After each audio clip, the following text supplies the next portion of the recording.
Labor records another thumping win in Western Australia as the Liberals barely bounce back. While on the east coast, communities brace for flooding from an ex-tropical cyclone that's also blown a federal election into May. I'm David Speers. Welcome to Insiders.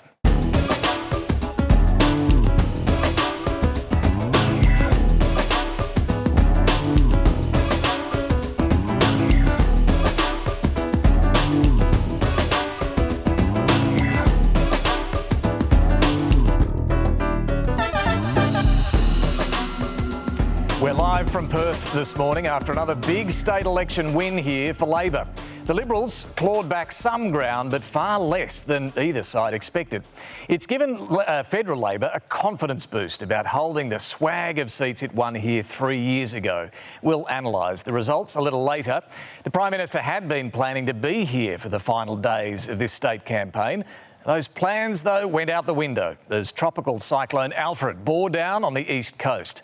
Also out the window, any prospect of calling a federal election, either today or tomorrow, for April 12. Natural disasters can make or break political fortunes, and Anthony Albanese wasn't taking any chances. Alfred may have been downgraded, but the Prime Minister has been trying to show he's still completely focused on protecting lives, not his own political hide.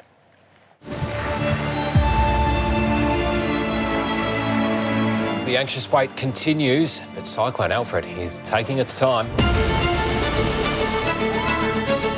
We're all quiet. I think we're all in awe of what's happening right now. Unbelievable what nature can do. A devastating storm surge, powerful winds and unrelenting rain. Take this seriously. This is a rare event. Something like 4.5 million Australians potentially in harm's way, 1.8 million homes, and we expect that there'll be billions of dollars of damage done by Cyclone Alfred. Alfred is behaving at the moment like a completely unwanted house guest.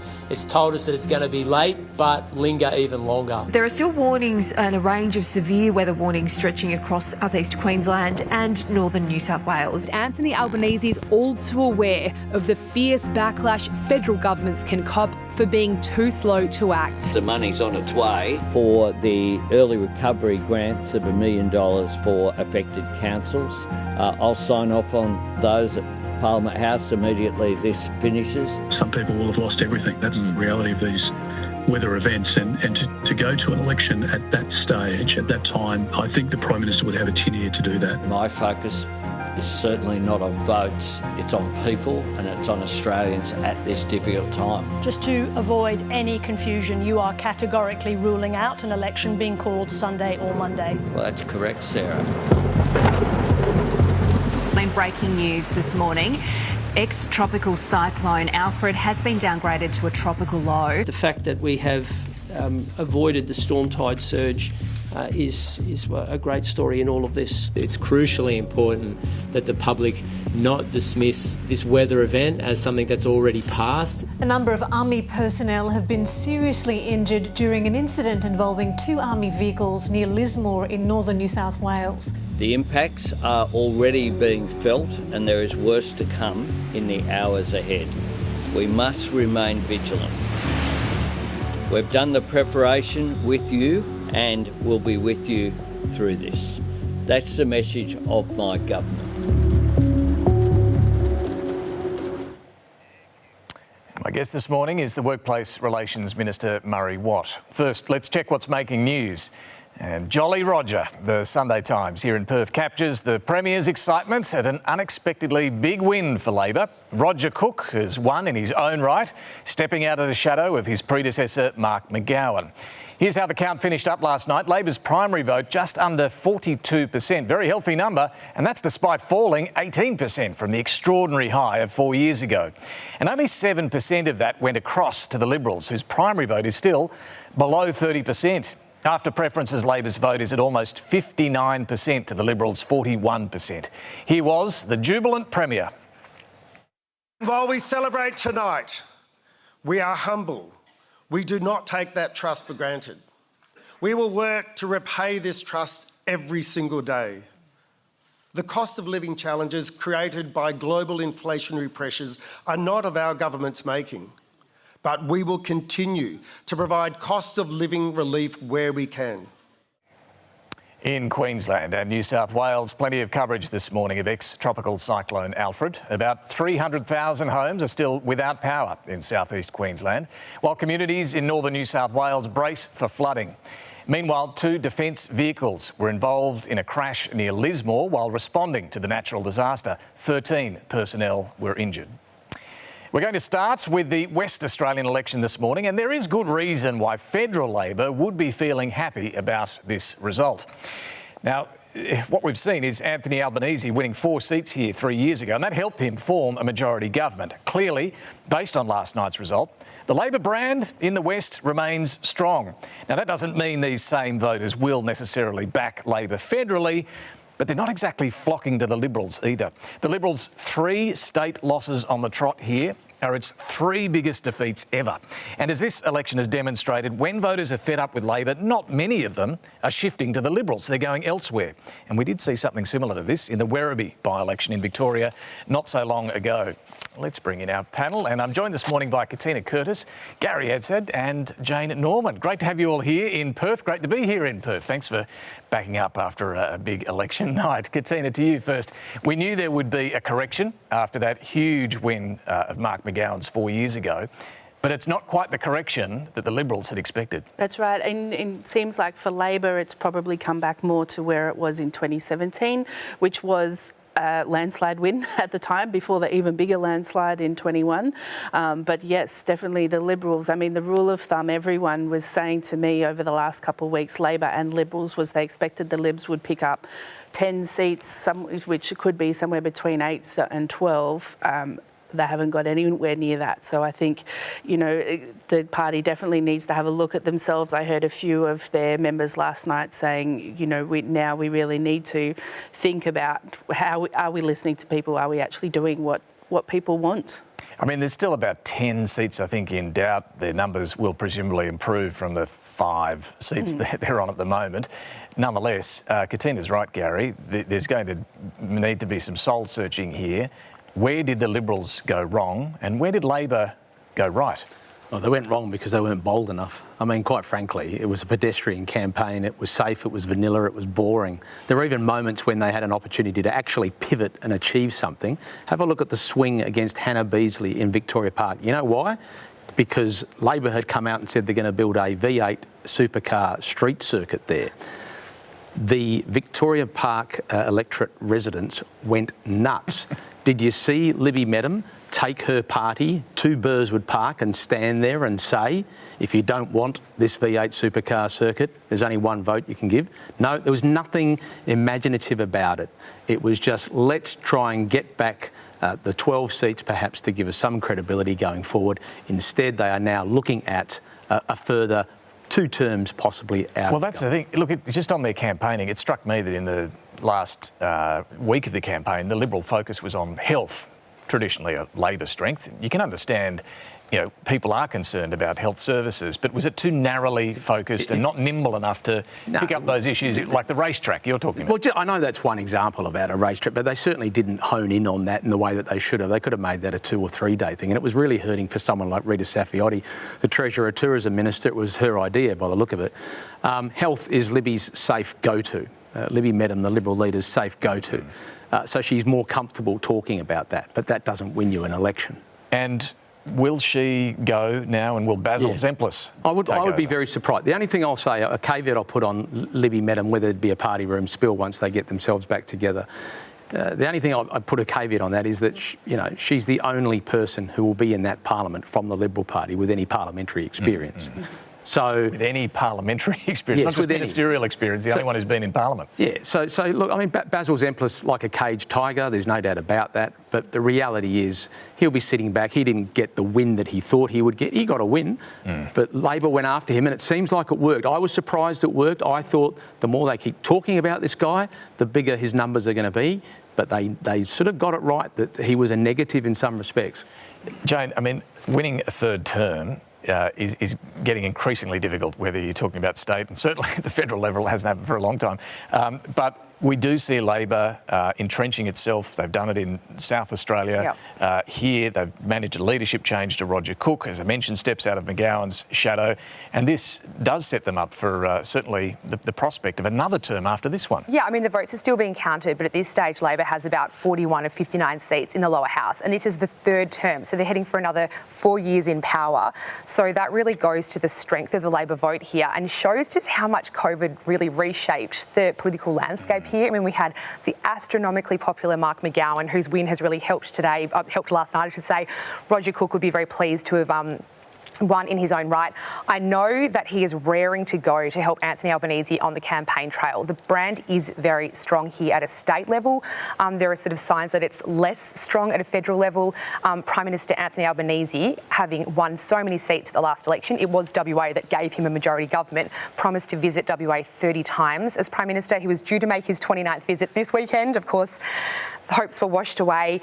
But the fact that he hasn't visited during the campaign perhaps suggests that he's not quite as popular here as his state Labor counterpart. But I think, yeah, the Labor will be very, very pleased with this result. I was going to say WA Labor's got permission again, as they did in the last federal election, to, you know, more or less run their own game here. It's going to happen here, it's going to happen in Queensland. So that was obviously incredibly effective last time to run really, you know, WA-specific messaging, and that really helped. The point that on the coverage last night, Cos Samaras and Tony Barry from Redbridge kept making was that you have an increasing cohort of millennials and Gen Z, and the Liberal Party is just really struggling to reach them. They're quite volatile. They're up for grabs. They're not wedded to one side or the other.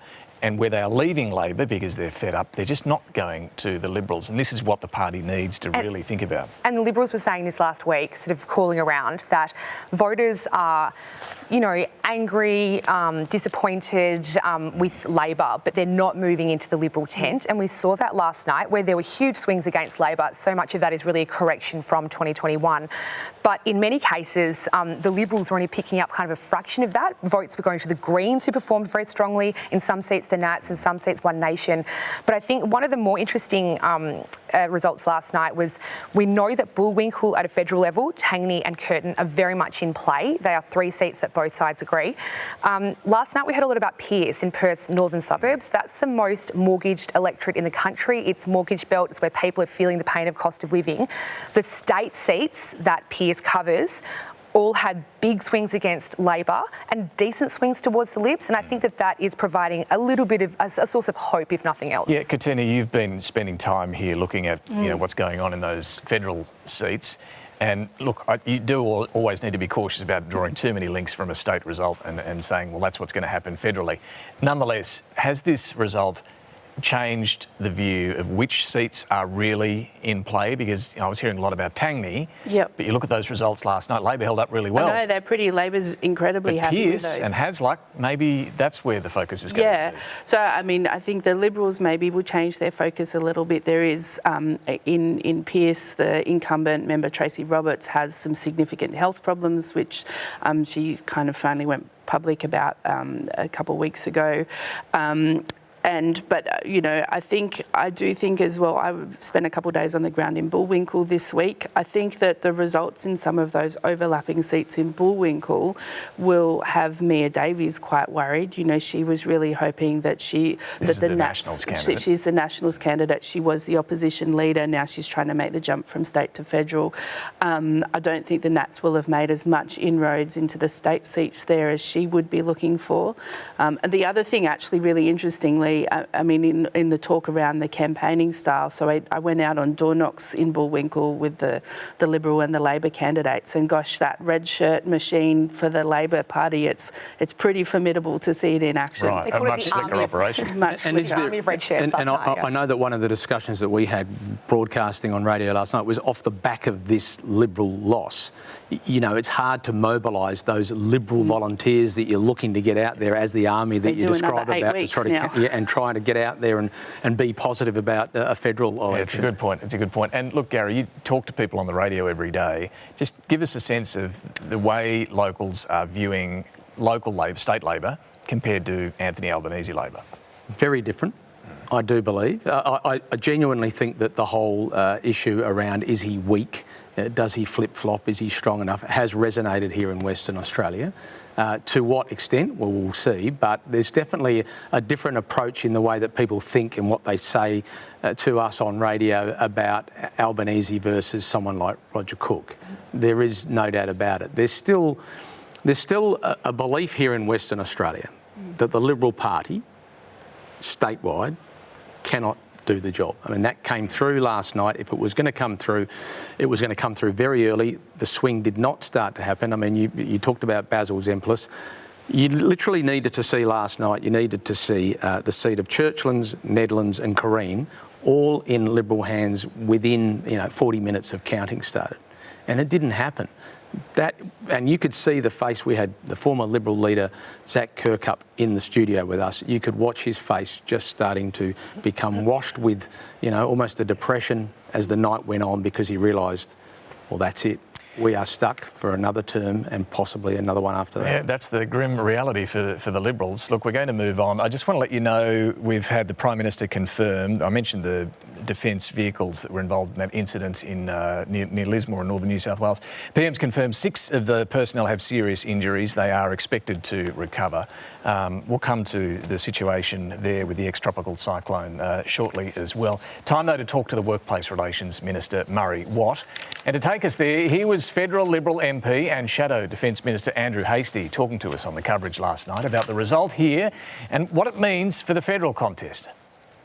It is a disaster, but there are some green shoots. And if you look at the outer metropolitan area where there's a cost of living crisis, where there's mortgage stress, where there's a housing shortage, where we're not getting essential services, you're seeing massive swings. These seats are swinging hard against the government. And so I think federally, what that means is that there are opportunities for us if we can demonstrate that we're better at managing the economy and delivering cost of living relief for working families and seniors. Murray Watt, welcome to the program. G'day, David. Good to be with you. So, look, you're joining us obviously from Brisbane, and I'll get to the situation there with the ex-tropical cyclone in a moment. Can I first get your reaction to last night's result here in Western Australia? Does it buoy your hopes about what's coming in the federal election? Well, certainly it's a very encouraging result, David, and full marks to Premier Roger Cooke and his team, the whole of WA Labor. They've shown they're a formidable government and a formidable campaign machine.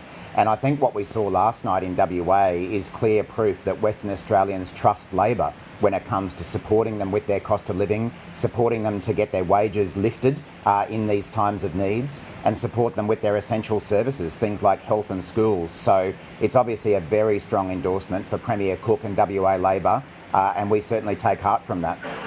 Does it show that those voters trust Labor on cost of living when we did see very significant swings in the outer suburbs in areas that include the federal seats of Pearce and Hasluck? Look, I don't think that anyone expected that WA Labor would maintain the remarkable results that they achieved at the last federal election. So there was always going to be some degree of a correction, but as you and your partners there this morning have observed, the correction was nowhere near as much as what people expected. And the other really interesting feature about this is that the votes that Labor did lose in WA haven't gone across to the Liberal Party or the National Party en masse. They've been spread around, and I think that's a clear indication that Western Australians, like most Australians, understand that the Liberal Party, both state-wise and federally, have no plan to assist people with cost of living. So based on the sort of results we saw then last night, surely you should hold those 4 seats unless there's something wrong when it comes to how the Albanese government is connecting with these voters. Well, we certainly are very hopeful of remaining those seats, and of course there's a couple of extra seats that we will be chasing hard in the federal election based in and around Perth, seats like Moore and Bullwinkle. I mean, I think the other thing that we saw throughout this campaign was a lot of infighting. I think we can. And we've got great candidates in the field in those seats. They're highly marginal seats. Our existing members have been working incredibly hard and have developed very strong local profiles. But as I was saying, I think what we saw through the WA campaign was a lot of infighting within the Liberal Party and between the Liberal and National parties. That's going to play out again in Bullwinkle, where you've got a three-cornered contest between Labor, Liberals and Nationals. So we'll be fighting very hard to maximise the number of seats we can achieve in WA, as we will across the country. Well, let's turn now to what's happening where you are. We can see the rain coming down behind you, and I can tell you, even in the last 10 minutes, the visibility of those buildings behind you has become more difficult as well. Just describe the situation for us in Brisbane this morning. Yeah, I've noticed that myself, David, since I perched on this chair. The weather has become even worse here in Brisbane. And of course, this is now expanding across a very wide part of southeast Queensland, the South Burnett inland and northern New South Wales as well. The key message that we've been trying to get out for the last couple of days to people is that this is far from over. There was a bit of a view yesterday that when the cyclone was downgraded to a tropical low, that meant everything was okay and that it had been a fizzer. That is absolutely not the case. We are facing very heavy rainfall across southeast Queensland and northern New South Wales over the next couple of days. Already we're seeing river levels rise, and we've had major flood warnings provided for rivers that cross major population centres in the region. So no one should be thinking that this is over. We've really got to make sure that people stay connected, listen to warnings, stay out of waterways, avoid flooded roads. This could still be a very dangerous weather system yet. I mentioned earlier that the Prime Minister's confirmed there are 6 of those defence personnel with serious injuries. Is there any more you can tell us about that one? I don't have any further information on that this morning, David, but I know the Prime Minister will be providing further updates. But obviously for all Australians, we're incredibly sad to see these heroes in the ADF seriously injured in a motor vehicle accident. I remember from the last Lismore floods seeing so many Army personnel down there helping in the recovery, and in this case they were down there to help with the preparedness and recovery. So, you know, they go out of their way to protect other people, and it's really sad to see some of them seriously injured. I think all Australians want to see them recover as quickly as possible. The Prime Minister has pointed to climate change as a factor in the increased frequency and severity of events like this, and we've heard that in previous events as well. Can I ask, will Labor, if you win another term, if you're re-elected, will Labor keep opening or approving new coal and gas projects? Well, just as we've done this term, David, we will continue to consider each project on its merits, and each project, of course, has to pass environmental approvals. As the Environment Minister, Tanya Plibersek, has approved a small number of coal mines, usually extensions of existing mines, but she's also knocked back coal mines as well, which haven't met those environmental tests. That's the approach that we'll be taking. But of course, the clear thing that what we want to do if we are re-elected is continue massive investments in expanding our renewable network. And that's where we are going to see a massive difference between the parties, with Peter Dutton and his coalition pursuing this nonsense nuclear plan, which will cost $600 billion and not provide any energy for 20 years or so. OK, but events like this don't change your view on the need to keep opening fossil fuel projects? Well, we are seeing a reduction in the number of coal mines that are seeking approvals to open, and that's in recognition that the world is changing and demand is gradually changing, particularly for thermal coal, which powers coal-fired power stations. And at the same time, we're seeing a massive expansion in renewables. That's the way the market is going. And certainly if Labor retains power, we want to continue on that path towards more renewable power. It's a real shame that we haven't got bipartisanship on that, and that Peter Dutton wants to waste immense amounts of money on a nuclear scheme that will drive up power prices. Now, the election, we know, will now be held in May. There won't be an April election. That means the government will be having to produce a full budget. Look, what can we expect from this budget? Will there be any serious reform to try and repair the bottom line? Yeah, look, first of all, I would say I think it was the right call from the Prime Minister to not call the election today. It shows that our government's only priority right now is focusing on the needs of millions of people in this region with the floods, and that's pretty different to Peter Dutton's priorities. You saw that he jetted off to a fundraiser at Sydney Harbourside this week when his own community was actually trying to get prepared for this event. So he was filling Liberal Party money bags while his own community was filling sandbags, which I think says a lot about him. When it comes to the budget, what you can expect is a similar approach to what we've taken in our previous budgets. Both Jim Chalmers and Katie Gallagher have been working on this for months, this budget. You can expect a continuation of the responsible economic management that we've displayed in the last couple of years. A tight rein on spending, but also providing cost of living relief where we can to support Australians.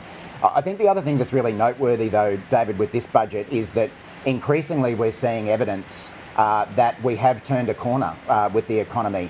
Everyone knows that the last couple of years have been really tough for Australians, and of course the conditions that we inherited were going backwards for Australians. But not only are we now seeing real wages rise while unemployment remains low, we're bringing down inflation, and you would have seen the national accounts figures this week that show that we've had a strong rebound in growth, including in the private sector. So I think that's really encouraging as we look ahead. Okay, but we've still got a structural deficit. I think it's deficits as far as we can see for the next 10 years. The question is there going to be any serious reform to fix that? Well, I think any fair observer would see the efforts that we've made in the last couple of years to try to fix some of those structural problems that we inherited in the budget. We've delivered 2 consecutive surpluses, something that hasn't been achieved for decades. So we've demonstrated that we are prepared to make hard decisions around spending. But to be fair, that's had a lot to do with the resources profits, though, hasn't it? Well, that's been part of it, but so has the reining in spending. And I can tell you as a portfolio minister, I haven't been able to get every proposal that I've wanted to spend money through the ERC, and that would be the same for my colleagues. We've also others have, because spending's gone up. Well, you would see that spending is very similar to what it has been under previous coalition governments in percentage terms, and that's at a time when people have needed financial support. I mean, we could have taken the Peter Dutton approach of stopping spending and not providing cost of living relief. We could have stopped energy bill rebates. We could have stopped cheaper medicines, but that would have actually made life harder for Australians over the last couple of years, and that wasn't our approach. Let me ask you this. If the 2 surpluses help put downward pressure on inflation, as the government has long argued, what will deficits do to inflation? Well, you've seen multiple comments from the Reserve Bank Governor that she has no serious concerns about the level of government spending and that's not contributing to the inflation. And as you've seen, that we've actually brought down inflation over the last couple of years rather than driven it up. That's what we want to continue doing. We will always take into account the impact of government spending on the economy and on inflation. But I think it's a really positive thing that our economic management is now resulting in interest rates falling as well as inflation falling, and that's the way we want to keep things. Let me ask you about your own portfolio in workplace relations. What are your plans in the next term should you win the election? What will you be doing on industrial relations?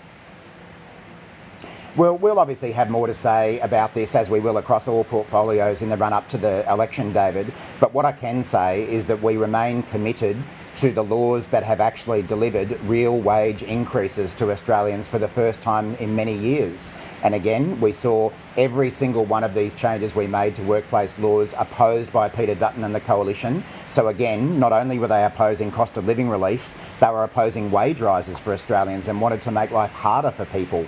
They're on the record saying that if they win the next election, they will unwind a number of the changes that we've made, which would see people's pay reduced. We want to keep pay rising. I'm just asking what you're going to do, and this term we certainly saw Labor do things that you didn't take to the election. So will there be surprises after the election? Are you keen on some of the ideas the ACTU's putting forward, including an entitlement to 12 days of reproductive leave? Is that something you'll do? Well, we're obviously giving consideration to a range of things that different people have put forward. The ACTU have put forward ideas, business groups have put forward ideas, and we're still considering those, and we'll make some announcements through the campaign. I guess what I'm saying to you, though, David, is that you can trust Labor, and your viewers can trust Labor with the general principle that we want to see wages rising and rising ahead of inflation. It took a Labor government to change our laws to see that happen. When we came to office, we'd seen 5 quarters in a row of real wages falling, wages not keeping pace with inflation. We will go into the next election with 5 quarters in a row under Labor of real wages rising above inflation. That's the way we want to see things, because workers in Australia deserve a fair pay rise and they deserve support through this cost of living pressure times. But there is a chorus of voices saying you've got to do something about productivity. That's how you really get wages, real wages growing. I mean, you've got the likes of Bill Kelty, Ken Henry, all saying productivity must be improved. What are you going to do to improve productivity? You certainly won't get any argument from anyone in our government that we do need to lift Australia's productivity. And again, I have to make the point that when we came to office, productivity was falling. In fact, the decade leading into our election, it was the lowest productivity growth decade that we'd seen in about 60 years. So it is going to take time to turn this around.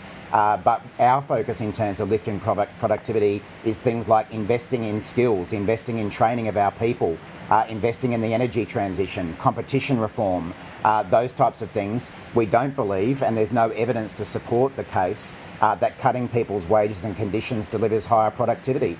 If that had been right, we would have seen productivity growth rising under the coalition when they were cutting people's wages. In fact, we saw the opposite. We saw productivity falling. So that wasn't the way forward either. The coalition wants to get more public servants back working in the office rather than working from home. Do you know how many public servants are working full-time from home at the moment? Look, I don't have those figures to hand myself, but I suspect it'd be a pretty low proportion. The public servants that I work with, who are based, I might say, right around the country. I mean, this notion that Peter Dutton is going to cut 36,000 public servants and they're all Canberra-based shows how little he knows about how the public service operates. His emergency management spokesperson was in the media this week in the lead up to a cyclone, flagging the possibility of cuts to emergency services personnel who are based right around the country. So when it comes to work from home, though, we recognise that it's a flexible workplace. For that matter, my staff work in multiple cities around the country. Sometimes they're in the office, sometimes they're at home. They do a great job working for me, as do the public servants working for me. And I think the other point about this work from home policy, David, that's really concerning is that when Peter Dutton was challenged about this week, and the point that some women work some days from home, some days in the office, his solution was that they should job share. So what he's saying is that someone who might work 2 days a week at home, 3 days in the office, has to stop working 2 days and lose money in their pay. So it doesn't matter which way you look at it, he's got pay cuts in mind for everyone, whether it's women working from home, casuals, labour hire workers, and that will just make life a lot harder for Australians. Look, just a final issue, Murray Watt. I know it's a little outside your portfolio, but it's another, I guess, external event that the government is weathering, and that, of course, is Donald Trump. Over the past week, we've seen him cut off military support for Ukraine and intelligence sharing as well.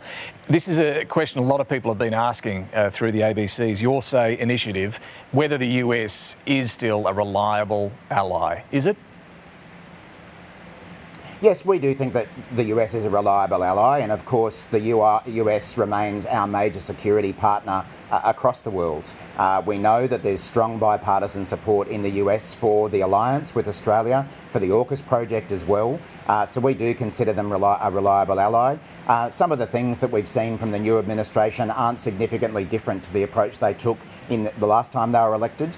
Very different approach on Ukraine, and well, a very different approach with respect on Ukraine and the threat of tariffs. We might find out in a few days we're going to be hit with tariffs. So is there anything Donald Trump has done that makes you think he's reliable? Well, I mean, for instance, the comments that he's already made about AUKUS and his administration officials have made about AUKUS demonstrate their commitment to that project, and we remain committed to that as well. You know, as you've heard many of us say, we're not going to provide a running commentary on things that President Trump has to say. I will make the point again, what we won't be doing, though, is copying a range of policies from the US in the way that Peter Dutton is doing.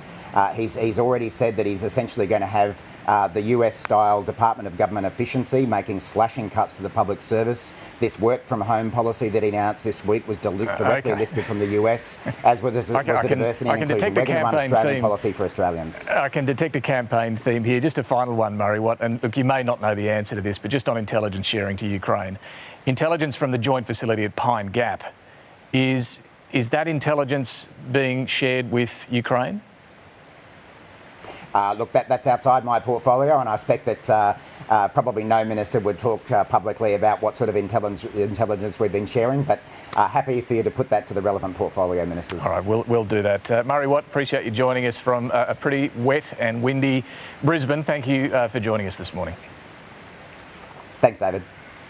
And as mentioned, what's happening there with that ex-tropical cyclone has pushed the election back until May. It means that the Prime Minister has confirmed that a budget will go ahead in March, on the 25th of March. Here he was confirming that. I have very clearly said for a long period of time that we announced last year we'd produce a budget on March 25. I can clearly say that my focus is certainly not on votes, it's on people and it's on Australians at this difficult time, and I won't be doing anything to distract from that. All right, we're back with our panel, Katina Curtis, Gary Adshead and Jane Norman. Look, let's turn to what's happening with that ex-tropical cyclone, how it's impacted on election timing as well.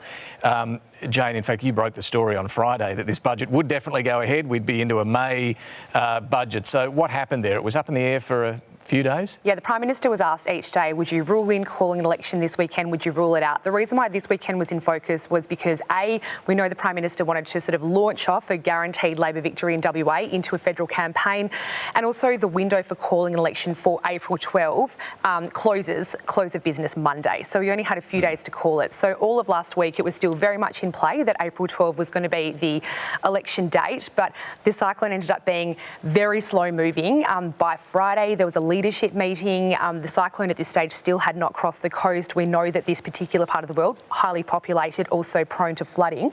And so the decision was made that, shelve plans for an April 12 election, focus on the floods and have a budget on March 25 for an election in May. So I understand the election will be either May 3 or May 10. He's not going to wait until the very last possible date, which is May 17. A decision will be taken at the end of that budget week. So budget the 25th of March, just over 2 weeks. At the end of that week, they'll make a call, or he'll make a call on whether to go for May 3 or May 10. They had been looking since the start of the year really at two options, right, as you lay out. An April election with a slimmed down economic statement before it, or waiting till May and doing the full budget. Yeah. The Treasurer was pretty keen to go ahead with a full budget, and he's of course in the thick of it. This storm, ex-tropical cyclone Katina, sure it was downgraded, but you could see it there talking to Murray Watt, and I'm sure everyone around Brisbane and the northern rivers of New South Wales will know there's this real risk of flooding still, and that could create some political difficulties too. You've got to get these things right. They can be treacherous politically, these natural disasters. Yes, I think I've lost count of the number of people who've mentioned to me this week that Scott Morrison went to Hawaii. Did you remember that Scott Morrison went to Hawaii? I don't hold a hose. Yeah. But, I mean, it's really occurred to me because I've been in Perth for a couple of days, so I've been watching the Prime Minister's press conferences on television like, most people, ordinary people do, instead of being there in person.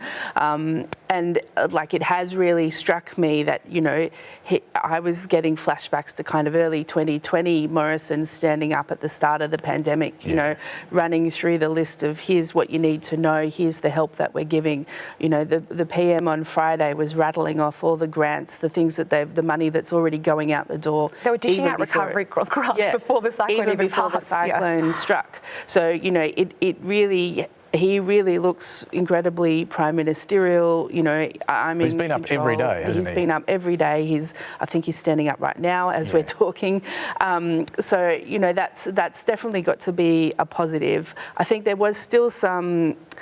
not hope necessarily, but some thinking earlier last week that if the cyclone had made landfall on Wednesday or Thursday, that then you could have a couple of days to kind of see how, make the assessment about how bad the impacts were and whether you could go or not. No, there's no way of calling an election. And while he's been front and centre every day with all the, I'm leading the efforts here to make sure all the help is there where it's needed. Peter Dutton, you heard Murray Watt refer to him going to this fundraiser. This was on the Tuesday night, so it's a few days before the storm hits. But it clearly wasn't a good look, and I don't think we've seen much from Peter Dutton at all since that story. No, he hasn't been sort of standing up and doing press conferences, given that he's a Queenslander, of course, and you would expect. Maybe he's been filling sandbags and we just haven't seen the pictures yet. But no, he hasn't been front and centre on this one. Whereas, of course, as you point out, for the Prime Minister, in some respects, in terms of his standing and some of the concerns around his leadership on the East Coast, perhaps more than here.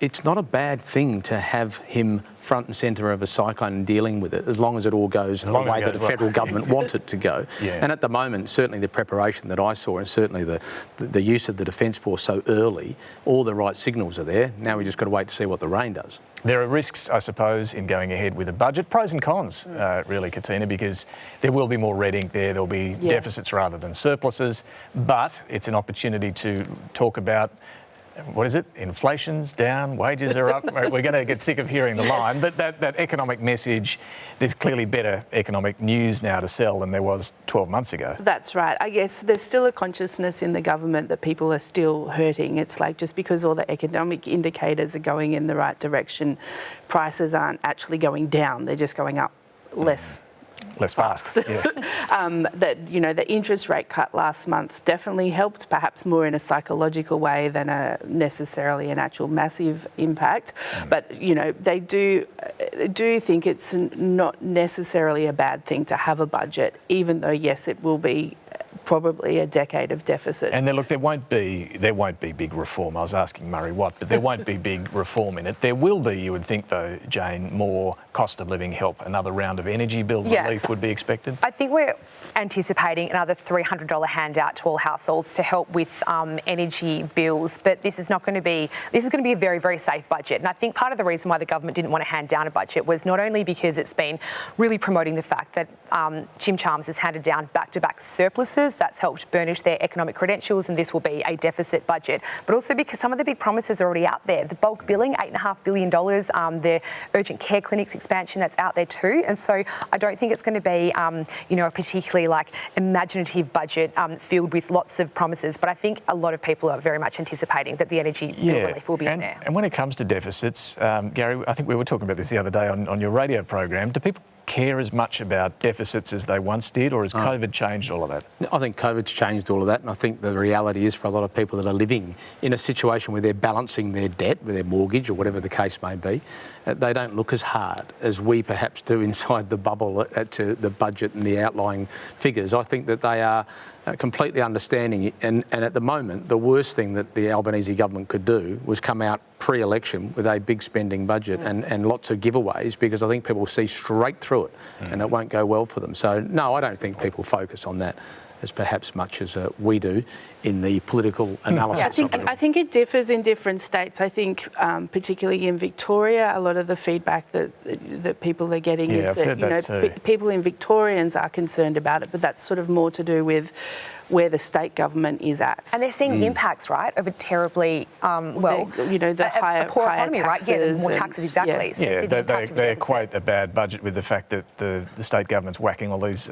taxes on them. Of course, here in Western Australia, we don't know what a deficit is. Rivers of gold. It's a little different. It's a little different over here, David. No, look, it sure is. Look, just quickly before we move on, the budget also means Peter Dutton gets a budget reply, so he gets to give a televised address a couple of nights later. That is an opportunity to, lay out your agenda for the nation. He'll no doubt rip into the government, its budget management, economic management, but he'll have to come up with some policy, right? You kind of have to do that in a budget. It's actually pretty extraordinary that we're so close to an election and the coalition has a very, very thin policy offering. We obviously know about the nuclear power plan, we know about tinkering around the edges, work from home, cutting public service, cutting spending, but beyond that, we don't know anything. And so one of the pollsters I spoke to this week, YouGov's Paul Smith, said that Peter Dutton has not yet managed to crystallise anger about cost of living and actually offer a solution, and that's a problem for him. So will we see that in his budget in reply? Well, I don't think he was expecting to give one, but it's an opportunity. Yeah, I understand the coalition's got a few things they promise will be sort of jaw droppers up their sleeve to announce during the campaign. I guess you'd hope that you'd see that they'd shoehorn one of those into a budget reply. Yeah, and don't forget you've got early voting too, so you've got to get these things out sooner rather than later. Let's move to Ukraine. You mentioned the Prime Minister's been talking in Canberra. While we've been on the air, we usually prefer him to wait till our show's finished. But look, he is heading up to to Queensland, I think around Brisbane today, to check out the damage there. So he obviously wanted to say some things this morning, including he's had a phone call with Keir Starmer, Sir Keir Starmer, the British PM, overnight, and talked about this idea at this stage, is I guess how you'd call it, of a peacekeeping force and whether Australia is going to be a part of it. it. Here's what he's had to say. Both of our nations are very clear about our support for Ukraine, and it, of course, is too early. You can't have peacekeeping forces without having peace. So moving forward, though, it is important that planning be put in place, and Australia will participate in that meeting on Tuesday. Yeah, so there you go. That's going to be a senior defence person who's going to go to that meeting. So it sounds like we're leaning into this idea of being part of, potentially part of a peacekeeping force. Peter Dutton, the opposition leader, reckons this is a bad idea. We're not going to put boots on the ground, and as he's proposing, particularly given that there is no commitment yet from European nations to do a similar thing. I think Keir Starmer's shown great leadership in the United Kingdom, but the fact is that there is a lot to take care of in our own neighbourhood, and we need to start funding defence appropriately. So this is a really interesting divide now in Australian politics over whether we would do this. I suspect it would only be a tokenistic, symbolic role for Australia as part of this. Nonetheless, it's a very dangerous, the idea of being, up on the Russian front line, it's a very dangerous place to be, and you can see some of the arguments Peter Dutton making about we need to focus on our own neck of the woods. Nonetheless, are we signalling here, is the Prime Minister signalling here, a willingness to stand with Europe on this rather than follow Trump out of Ukraine? Yeah, I think that's absolutely what's happening. I understand a typical peacekeeping force, you'd probably see maybe around 20 troops go, certainly less than 100 from Australia. And so that sort of, I was asking questions about how does this fit in with the Defence Strategic Review and saying this has to, we've got to focus on our own backyard, as Dutton was saying. But I do think that it's the signal around, still standing with Europe, not giving in to Donald Trump's sort of belligerence on Ukraine, and showing that we still are part of believe in the global system and everyone pulling together. Supporting a democracy has been invaded. You said a dangerous sort of situation. I think it's extremely dangerous. I think it's a tipping point. I mean, I think if Australia seriously put boots on the ground in Ukraine, I couldn't possibly imagine where it will go if something goes wrong. Well, I mean, imagine it. It's a war footing. It would inflame Putin beyond belief. And if something goes wrong with one of our troops who's there in a peacekeeping role, where does it end? It's a really good point, and I think there's a lot of ifs and unknowns before this sort of peacekeeping force is put together by the Europeans. I mean, there's got to be a peace that Russia agrees to before you have a peacekeeping force. What are the rules of engagement for a peacekeeping force made up of all sorts of different countries? Would you trust Putin to go through any sort of peace deal that would allow us to send our troops there? I mean, even former Army Chief Peter Leahy said this week, our troops would be seriously in peril should we commit them there. And I think it's largely because it's a high-intensity theatre of war that our troops, the ADF, isn't particularly, well practiced in. It's not the kind of, it's not the kind of environment that our ADF troops are trained for. But on the flip side, both sides of politics have been telling us over the last 3 years, this conflict in Ukraine matters to us enormously because it is about defending those international rules and making it clear to China that this sort of land grab is not on. Well, I think on Ukraine, the two parties have been rock solid. This is probably the first sort of split we've seen, and I think that part of it's because on the Liberal side they see, well, this is a hypothetical, so let's see post-peace what request comes and then we'll consider it. So that's the kind of justification from that perspective. But I think, it would kind of make sense that defence spending sort of comes into focus now. I mean, we've just had, obviously, America is our most important ally, but Trump increasingly is unpredictable. There are obviously nerves about the extent to which we can rely on Trump. We've just seen Chinese Navy lap Australia. Our own Navy couldn't keep up. We had to send, 2 or 3 Navy ships, and the Kiwis came to help us. And so I think it's just emphasising the fact that we're in an incredibly uncertain era. I couldn't imagine Australia putting peacekeeping forces in the ground in Ukraine unless America did. It's as simple as that. And that's the other point. It's very unclear, but if there's no US security guarantee, that's a big factor. On defence spending, yes, you can see this momentum building, right? For Australia to lift its defence spending, we're already meant to be lifting it from about 2 to 2.3% over the next decade. We've heard the the signals from the US that they want us to go further. Elbridge Colby, one of Trump's top Pentagon picks, has made that very clear this week, saying Australia does need to lift it towards 3%. Again, there's an interesting difference here between the two sides of politics. Jane Hume, the Shadow Finance Minister, points to this growing international expectation that we need to do more on defence spending. We expect that we will meet our international obligations, and if taking defence spending up to a much higher proportion of GDP so is the expectation, if that's the expectation, well, that's where we need to go. So if that's the expectation, presumably of the US, that's where we need to go. The Prime Minister's saying, well, no, it's an Australian decision, what we do on defence spending. But he is coming under more pressure here, isn't he? Yeah, I mean, absolutely, particularly as the US, if the US draws back over the next 4 years, which seems to be, that's every indication that that's what's happening, then everyone else is going to need to step up somewhat. But, I mean, you asked Murray before about the structural deficit in the budget. Like, it's nice to talk about 2%, 2.4, 3, 4% of GDP. What that actually means is, it's an extra 20 billion or 50 billion a year to find in the budget. Like that's a pretty big whack of money. So then you come back to, okay, are Australians willing to pay for it, and how? I think, what is it? Over the next 10 years, I think there's something like $760 billion committed to defence spending. I think the problem really is the speed with which we're going about this. 2017, the ink dried on a deal for a surface-to-air missile system here in Australia. It's still in the testing stage, and we had 3 Chinese ships, circumnavigating Australia for fun the other day. And I think people are getting alarmed that we are not ready. And 10 years and 15 years and 20 years off into the nether is just too far away. And the spending... It's the speed which they've got to Yeah, like move right at. now it's 2.03% of GDP. It's expected to grow to 2.3% within the decade. And then you look at Europe now, massively increasing their spending. Keir Starmer, UK Prime Minister, he's going from around about the same as us, but he's hitting 2.5% within 2 years. So you're right, it's the speed at which we need to be scaling up. Yeah, and look, he's hacking into foreign aid to pay for it. How we would pay for such an increase remains very unclear. Cut the public service. There you go. Chuck it on the credit card. Chuck it on the credit card. It all fits together. But look, at least GDP itself is growing, like the segue there. Just quickly show you this. The latest figures came out for the final 3 months of the year, the December quarter. The GDP figure up in blue. The yellow line is that per capita GDP. You can see it's been in this per capita recession for, well, geez, quite a long time, since late 22. Finally, we're out of that per capita recession, and per capita GDP is positive once more. So it just makes the point, doesn't it, that things are improving. They will have they'll have a lot of red ink deficits in the budget, but better economic data. Turned a corner. Absolutely.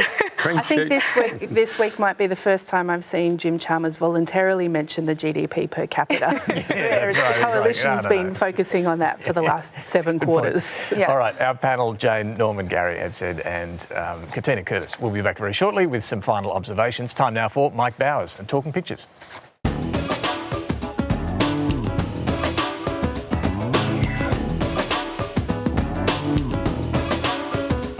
I'm photographer Mike Bowers. I'm talking pictures this morning with journalist, broadcaster and host of Question Everything, Jan Fran, and a very warm welcome. Thank you, Mike. Lovely to be here. At some point, Jan, there'll be a week when we don't have to talk about Donald Trump. Don't think there's going to be a week in the next 4 years. I do love this David Rowe cartoon. He's got A Tsar Is Born. It's a new movie with Shady Gaga here. Can you believe the way he talked to me, Poochie? Stick with me, baby. I'll make you a czar. That looks like this very ghoulish character is saying that. So maybe a deal with the devil? Putin, I think. I feel like tariffs.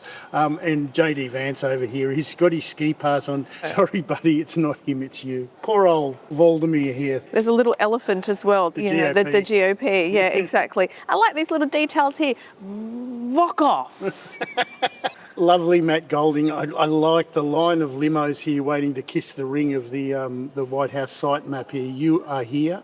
or you are nowhere. Oh, and what countries do we have? We have Germany, we have France, we have the UK, of course we have Australia. It looks like the Ukraine's left already. They've had a visit to the White House and they've thought didn't go very well. I wonder who's next to kneel on the pillow. And kiss the ring. Megan Herbert has got Elon here running them through America First Season 2 and the main cast of players. And I like this Back from the Dead men. I didn't know they died. Apparently we're back. You're back. How do you feel about being back, Well, Mike? I can't speak on behalf of the patriarchy, but good. Okay, wonderful. I love the locations. Trump's Casa, Mar-a-Lago and Mars. I don't want to be in any of those places. No. Ever. All the world leaders, Jan, are wondering what Trump will do next. I think this one sums it up. Matt Bissett-Johnson, lovely cartoon. We need to learn how to deal with Donald Trump and still keep our food down. Yeah. And that's the tightrope. On the one hand, you have to deal. On the other hand, you have to be able to not hurl into a bucket every day. David Pope, in the way he always does, he's got the Trump cyclone here hitting the coast. And I think Penny and Albanese on the balcony of the government rental here. We should probably check the national insurance policy, says Albo. They are the national insurance policy. Yeah. What I love about this one, everything's flying around, everything's crumbling. These two just sitting on the balcony. Sitting on the balcony. Jan, lovely David Rowe cartoon. This could be, in fact, Peter Dutton's I don't hold a hose moment. Well, he doesn't need to hold a hose because there's water everywhere. There is water everywhere. You know, but look, he had a very important fundraiser that he needed to get down to in a mansion in Sydney's east. And look, anyone would do it. Brett Leatherbridge here seems to think that the dangerous place is aisle 5 of the supermarket. It's an awful time for that part of the world. And I saw this and I kind of got a bit of anxiety because I remembered COVID. I hope, just like COVID, we're going to discover that nobody needed to hoard toilet paper. No, that's true. Warren Brown here. Here we go again. Poor old Lismore. I remember the floods in Lismore in 2022 and it was awful. And so many people waited so long to be able to get back into their homes. So to have it 3 years later, facing the same thing. 2022 flood in 2025, Alfred, the sort of double whammy. Jen, where are you on the Australian term knob? It's a woefully underused, Australianism, isn't it? It's a very Australian term. Well, apparently when Roger Cooke used it, there was spontaneous applause. So it was received very well, and then he sort of backed away from it. But see, that's the tightrope, isn't it, that we were talking about earlier, because it reminded me of that earlier cartoon where it's like, we have to be able to deal with Trump but keep our food down. Dean Alston from the West Australian. Mr Vance, what do you think about Premier Roger Cooke from Western Australia? He's a knob. But unlike Zelensky, he always dresses appropriately. Bit rich, given Elon Musk wears T-shirts. Oh, Mike, it's all a bit rich. Brett Leatherbridge has got Mr Albanese here blowing in the wind as the weather vane. He says, I will call the election this Sunday. I won't call the election this Sunday. Yeah, it's a bit hard, isn't it? Is there ever a good time to call an election? Depends on the polls, I suppose. Yeah. Jan, it's been a great pleasure unpicking events this week, and I'll let you do the honours. Thanks, Mike. Back to you in the studio, Dave, with the good hair. Thank you, Jan Fran, and thank you, Mike. Let's get some final observations. Jane, to you first. Okay, well, we might have forgotten because of the dizzying speed with which the Trump administration works, but March 12 this week is when the US is due to apply 25% tariffs on all aluminium and steel imports. Australia is still working behind the scenes to get the carve-out that Trump indicated he'd consider. Kevin Rudd had a 2-hour meeting with Howard Lutnick, the US Commerce Secretary, this week, and Australia has sent a guy called George Minner. He's a DFAT top official. He's the guy who apparently paved the way for the removal of China's $20 billion worth of tariffs. He's going there with the mission to figure out, has America made up its mind? Is there any wiggle room? They'll report back after that. We will see soon enough. See. Yeah, mine's not quite as scientific. It's that there was a divine intervention in the election overnight for Labor when Rita Saffioti went to a polling booth, lost her phone, and this is the Treasurer, the Transport Minister, and of course the Tourism Minister and the Deputy Premier, lost her phone for some 3 hours before a member of the Australian Christian lobby came forward and said, "We found a phone in the car park." And Rita said, "I'm a true believer," and got her phone back. Thank goodness. An election miracle. Katina. Just wanted to say, with the WA election, having taken up a couple months, the federal election now being pushed out a month, so it's probably 8 or 9 weeks away from now instead of 5. Spare a thought for the people running the focus groups and the polls. They're actually, the focus groups have stepped up to 7 days a week now.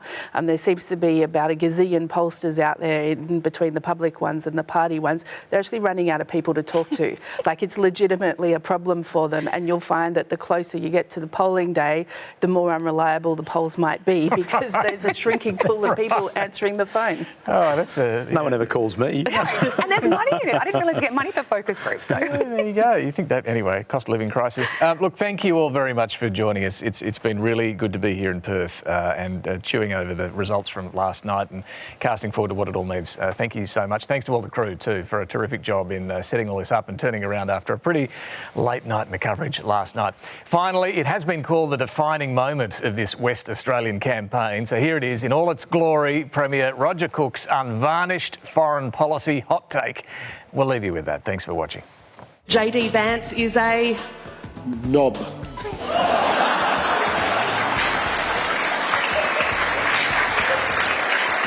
Sorry. You've got to have one unprofessional moment, don't you? That was it. You're making us all feel very excited about being here.